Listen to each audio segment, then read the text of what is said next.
Good morning. Good morning and welcome to the Living Lighter Facebook Live show this morning. Today it's all about what to do when people trigger you. Can't wait to get into this episode today with lots of juicy, meaty stuff. So as you hop on this morning, just say hi and let me know where you are and what it's like where you are this morning.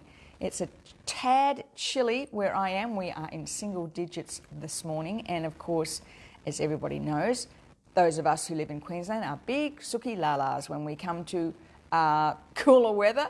So we'll be kind of taking it a little bit easy today. So let me know where you are and what it's like where you are. Are you sitting up in bed with a cup of tea this morning? Are you out and about? What are you up to this morning? Let me know if you can hear me, and welcome. Good morning, Janelle. Good morning, Sam. Good morning, Debbie. I hope you're doing well this morning. I can't wait to get into this topic. Good morning, Deb. Can't wait to get into this topic today, and let's see if we can help you make sense of a few things that are going on. We are going to finish with an EFT session today, and we will be finishing right on 8 o'clock. So let me know where you are today. Is it Debbie? You know it's a bit chilly here where we are this morning. As I said, I think it was 9 degrees. Cold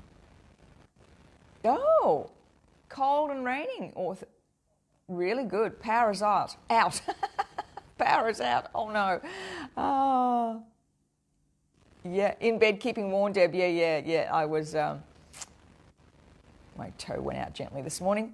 It's all good. We're actually quite warm where we are. It's lovely. We are really warm where we are. So we're very, very fortunate. But I know, and as I said, I think it's 12, feels like 9 here on the coast. So really, we haven't got a lot to complain about. I think it's going to get to 17 or 18 today.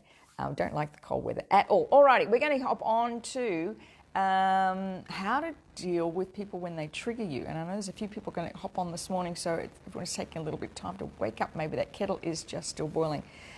So, with every time we're triggered, we're triggered by a memory. And there's a lot going on right now.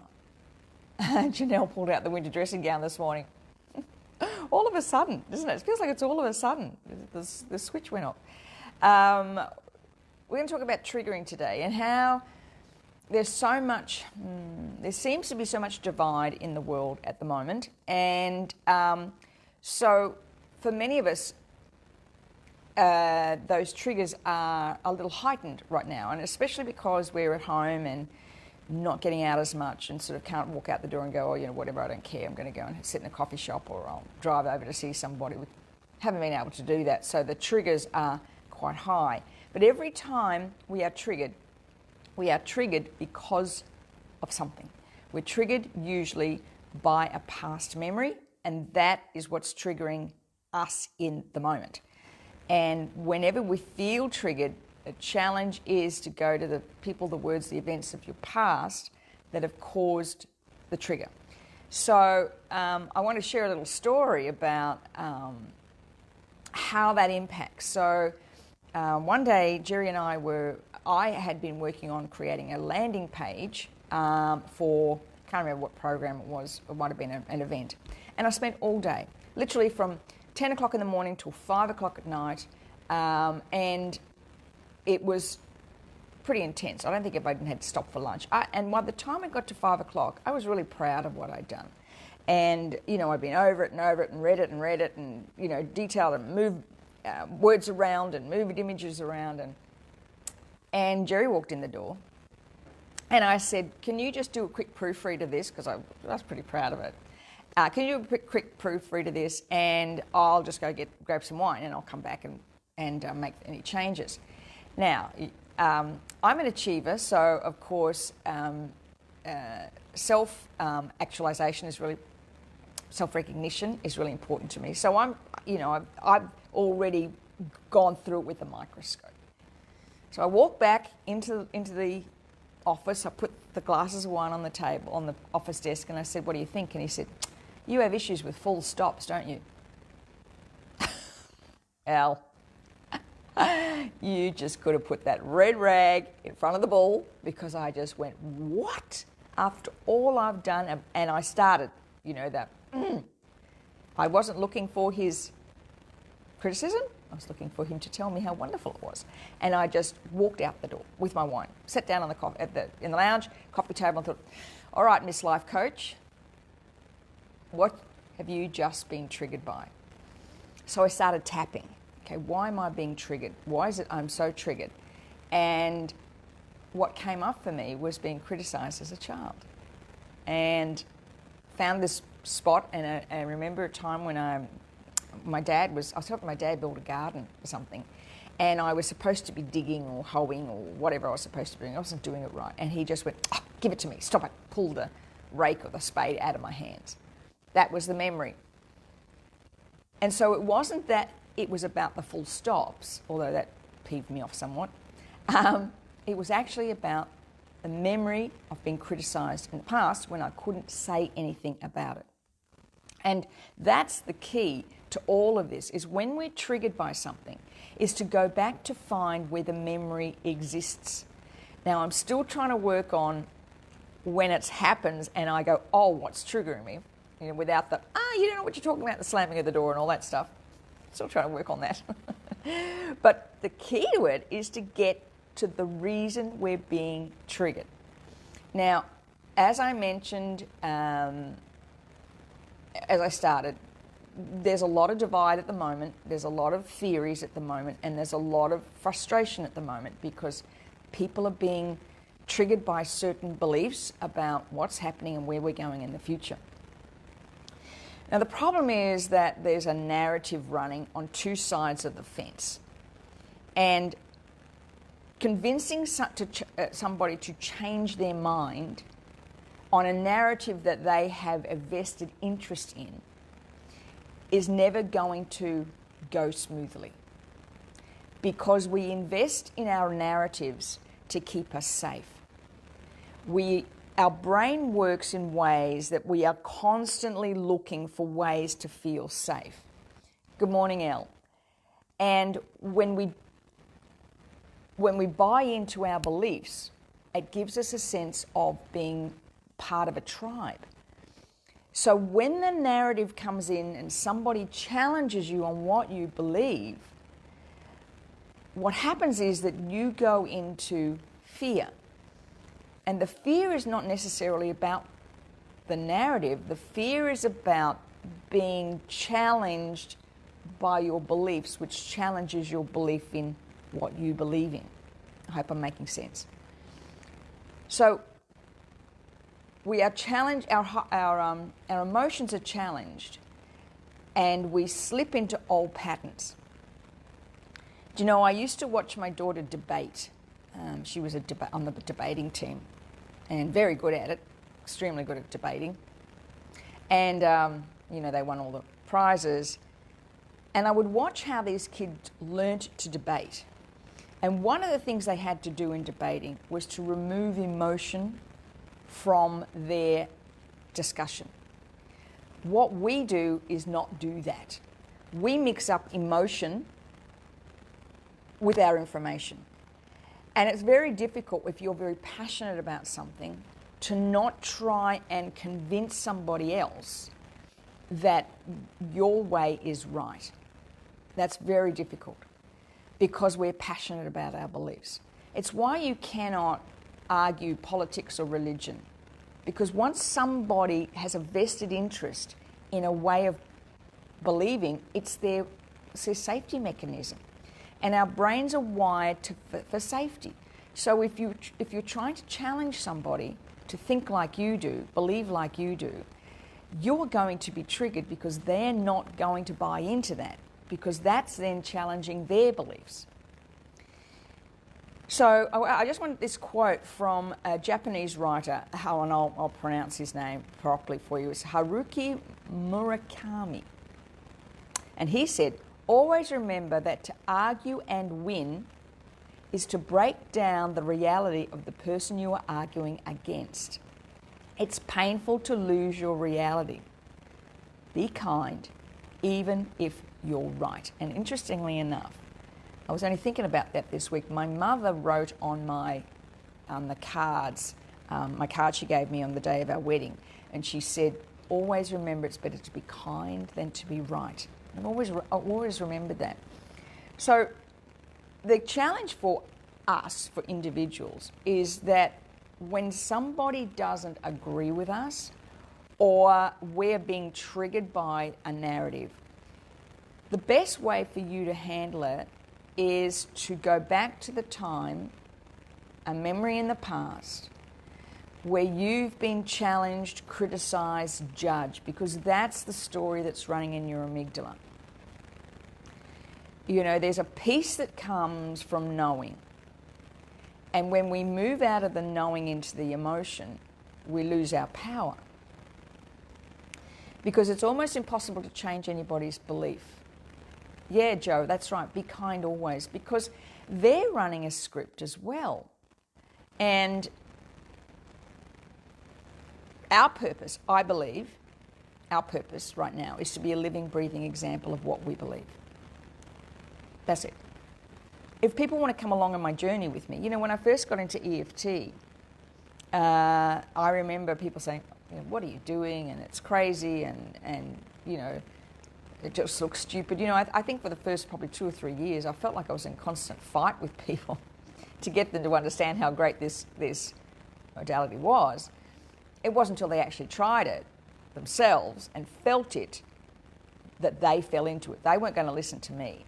And in fact, I've got one daughter now who goes, don't come near me with your woo-woo stuff.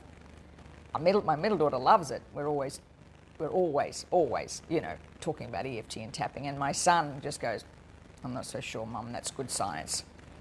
As a typical person on the autism spectrum says. But that's not my job to change their mind. My job is to be the living, breathing example of what I believe. And I hear so many people say to me, I can see you've changed, what have you done? I can see that what you're doing is working, what have you done? But if I tell them before they ask, then that's not going to convince them. My boys are the same, Elle. Yeah. Morning, Diane. Yeah, that's exactly right. But that's not my job. And you know what's really interesting is that as we get older and the dynamics with our children changes. I recognised a number of years ago, of course, especially when they all moved overseas, that I switched from parent to mentor. That they are not interested really, or at least don't let on, that they think I'm right. They've got to figure it out all by themselves. Sandy, I used to do that, fight with people, especially family, to see my way. Then I learned to just smile and love them anyway. Yeah, true that. Peace with that and be true to you. Yeah. Because I wanted to help them. Exactly. And they couldn't see that. But you know, you're the same. You know, if somebody comes at you with something new, you're like, well, wait a minute, I'm smart and I'm intelligent. You know, you have to be really open to take on new narratives, to take on a new belief. You have to be really open to that because the beliefs, remember, hold us in our tribe.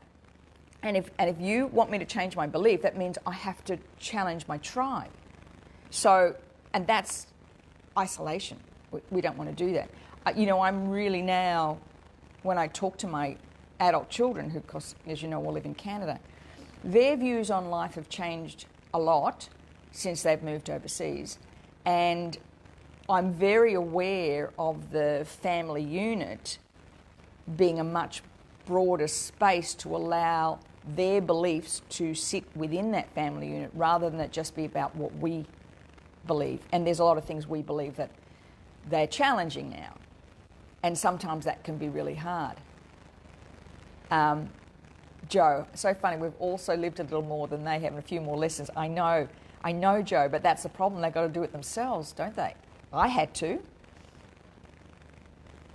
It's always me, others seem afraid. I don't feel people come to me with that. It's always me, others seem afraid of.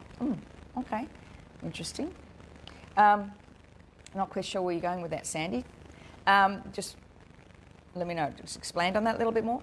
Yeah, so part of the thing with children, and I'll go back to that again, is that like I did with my parents, you know, I got to a point, and you probably all remember too, you get to a point where you think your parents knew nothing. I don't know where that's, maybe from the time we're about 17 years old. And you've got to go learn everything yourself. And all of a sudden, the minute I had my first child, my mother got very, very smart. Just let me tell you, the relationship with my mother and I changed when I had children. Totally changed. Up until that point, you know, she was from a different generation, and what would she know? And you know, now times are different, and you know, when I think back, but that's what my children, they don't say it, but I know that's what they're feeling. That's what they're, Mum, this is 2020, you know, we're not talking about 1980 anymore, Mum, like that was last century. And so my role, yeah, Deborah, they have to do it themselves. I know, right? As hard as that is to watch, they have to do it themselves. And that's everybody. What happened with me last week, you know, I've been down rabbit holes and kind of arguing and fighting and things that are going on and my beliefs about what's happening. And last Thursday, Jerry and I had a bit of a thing going on. And I recognised after we'd had a heated discussion, that what was going on was I was taking on board so much information about what's going on right now that I was feeling this low level of anxiety. And so when he challenged me with something, of course, I just exploded. What I needed to do was to stop trying to change the world. It's not my job. Not trying to change the world, that's not my job. Yeah, Kay, my kids have said that to me. Yeah, I know. It's my job is to be the living, breathing example of what I believe. That's my job. My job is, I was interviewed on a podcast yesterday, which was kind of funny, and she's a young girl. She's amazing. You know, she's an entertainer, and she started this new body positivity and confidence channel on YouTube, and she's doing amazingly well. Anyway, she interviewed me yesterday, and she was friends with her mother and my mother are good friends. Her mother and I are good friends, and her the two girls, Alyssa and Cass, grew up together. And Cass said to me this day, she said, I always remember you as being this, you know, such a vibrant, dynamic person. You always had a great body. You know, teaching all these aerobic classes. Everybody wanted to be like you. And I said to her on the call, I said, you have no idea what I was going through that stage, which was this terrible feeling that I was inadequate, and the only reason I was thin because I was dieting ridiculously. But how she saw it was something totally different. And to me, I think we've reached this point in our history where what we believe and what we think now it resonates outside of us.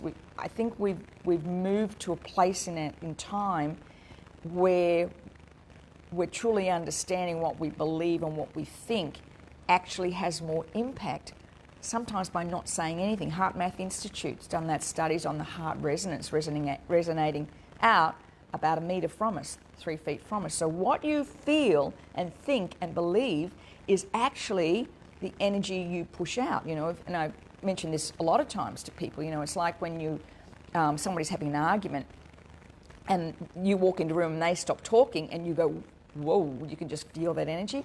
That's the energy that we express. So when we're triggered, what we're expressing is the trigger.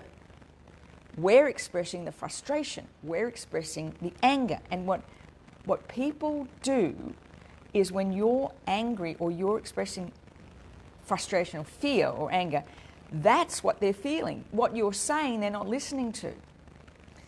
And I learned that lesson big time raising a young man living with autism, because children with autism are very highly sensitive.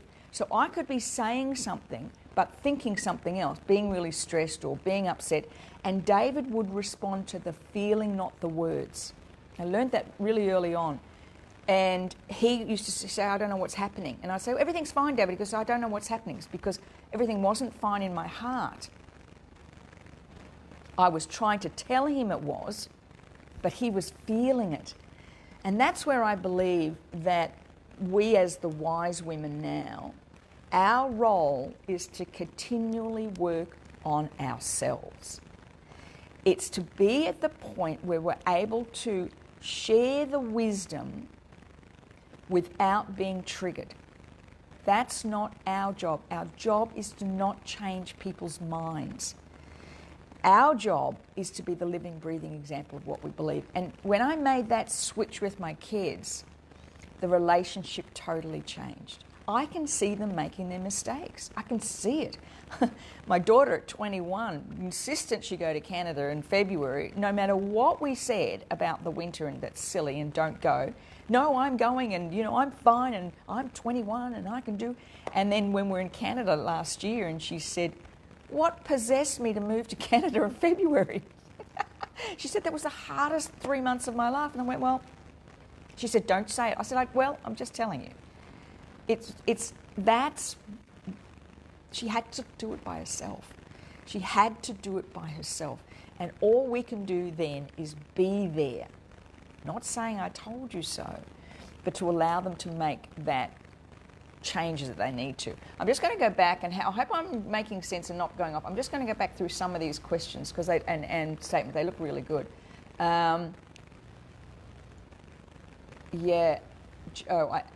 It actually feels lovely to let go with love. Yes, and to trust and have faith they'll be okay. I know. Because I've often seen that. At home we used to feed the kids organic foods and clean eating, blah blah blah. Then they left home and then they started going off on the tangents of drinking too much and eating rubbish and all that stuff.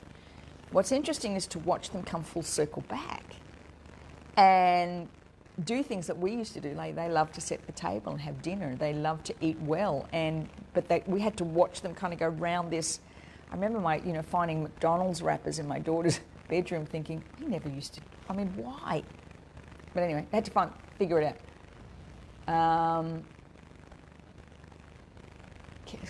Sandy, I don't feel people come to me to help me. It's always me helping people. Others seem afraid to put themselves forward with developments or helping. My mother, for instance, her words, don't get involved. Interesting. Isn't that interesting? She didn't want you to get hurt. It's our job to be. No one's right and no one's wrong. Yeah, it's just experience, isn't it? Right now, there's a lot of stuff happening that I'm concerned about. So I'll do what I can to work on that aspect of it, writing letters and signing petitions and all that stuff. But trying to change people's minds, it's not going to happen. That's what I believe, and that's how I am, and you can take it the way you want. Sandy, little psychic towers, our children, they pick up more than we know. Oh, they sure do. They sure do, Sandy. So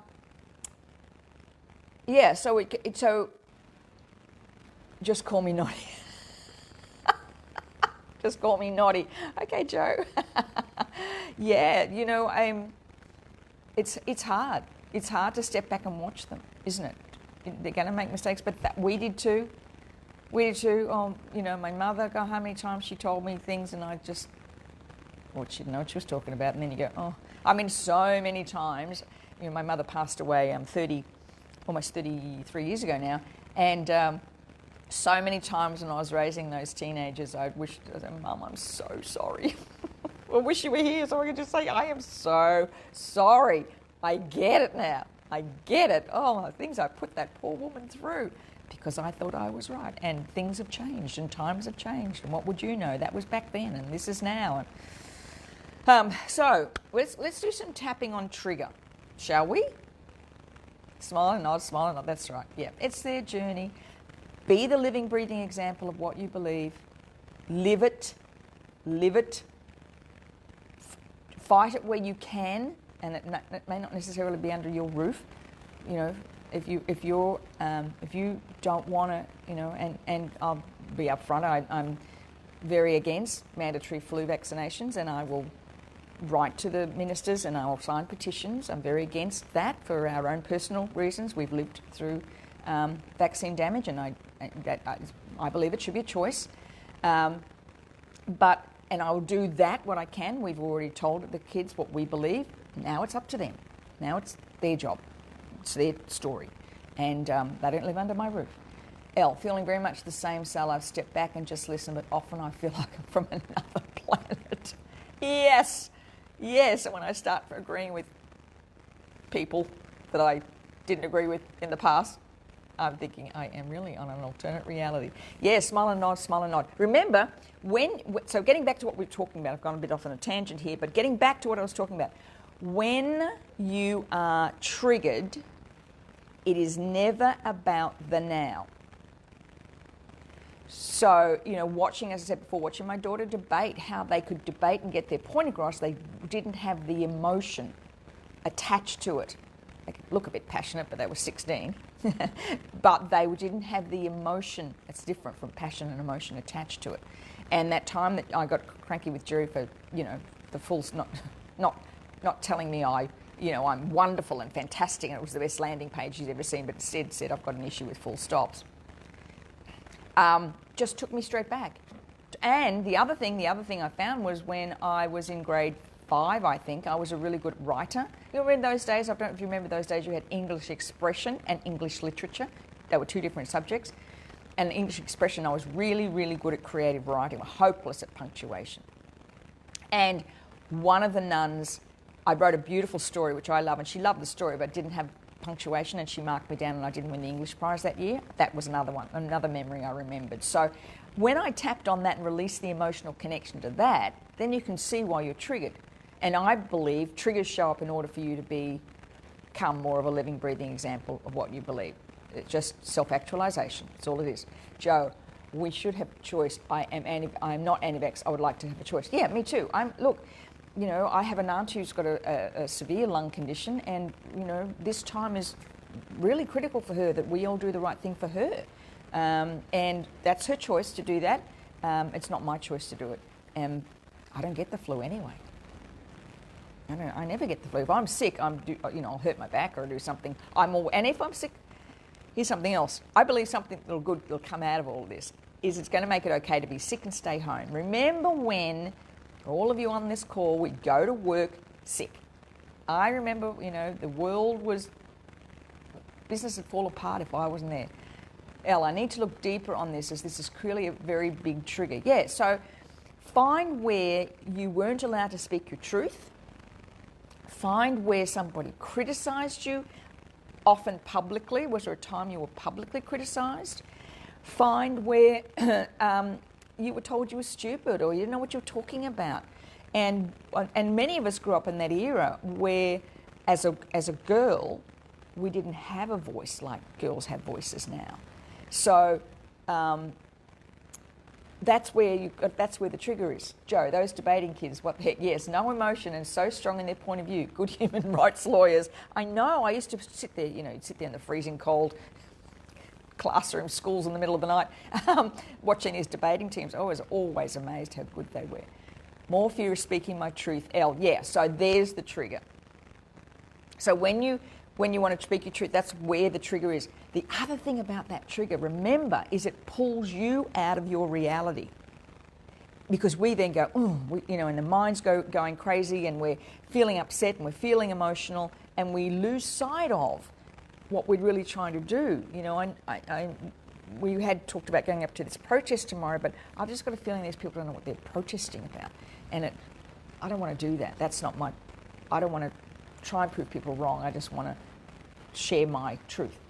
The old-fashioned simple way of life. Get sick, stay warm, stay home. Make some chicken soup. Absolutely, Joe. Or go sit outside in the sun. Go figure. Remember how you always felt better if you sat in the sun wrapped in a blanket? My mum used to always sit us in the sun, a window in the, sit us by a window or somewhere where we get the sun on us. Made you feel better. All right, let's do some tapping on this because it is 8 o'clock and I don't want this to go much longer. So I want you just to think of something that has triggered you this week or last week. Somebody or something that's triggered you this week or last week. I want you to find the emotion behind it. I'm just going to have a sip of my herb tea. So yummy. Ginger and lemon, love it. Feel the emotion. Feel the emotion where it is. And let's see where we go with this. All right. Even though I was really triggered when I was challenged. I deeply and completely accept myself and how I feel, even though I remember that moment in the past when I was challenged. I deeply and completely accept myself and how I feel, even though it made me feel really emotional.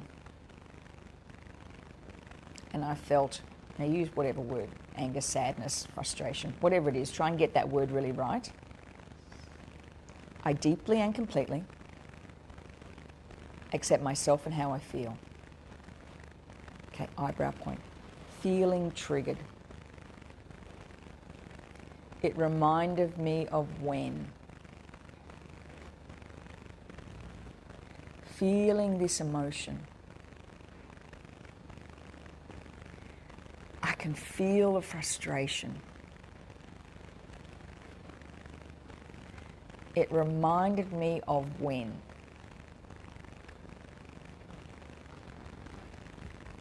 And it feels it now. I'm being triggered.